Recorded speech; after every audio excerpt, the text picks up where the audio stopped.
آقا لے لو سلام اب ہمارا آقا۔ السلام علیکم ورحمۃ اللہ وبرکاتہ۔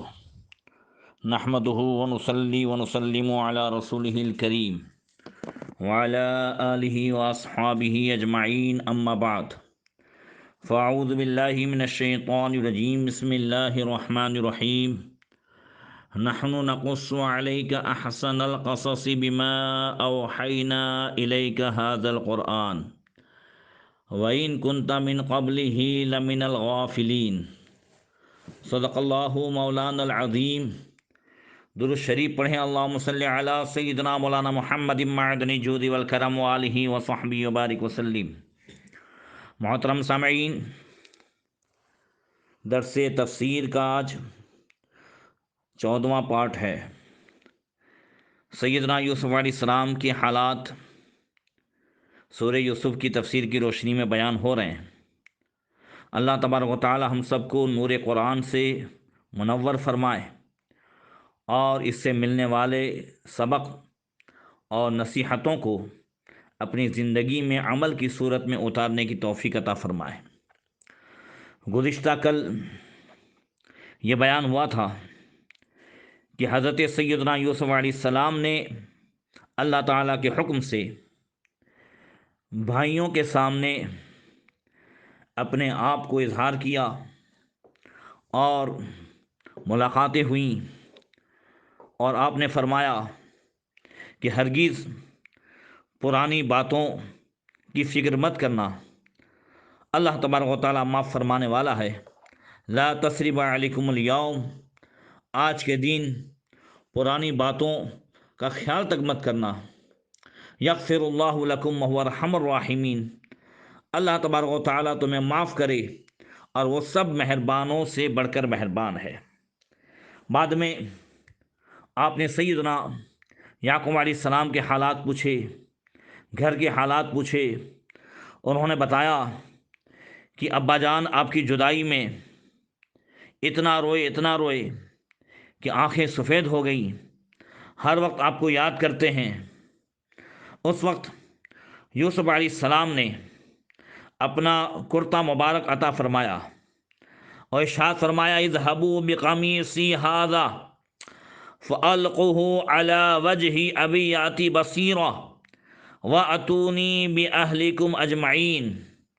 فرمایا میرا یہ کرتا لے جاؤ اور اسے میرے باپ کے منہ پر ڈال دینا، وہ دیکھنے والے ہو جائیں گے، اور اپنے سب گھر بھر کو میرے پاس لے آؤ۔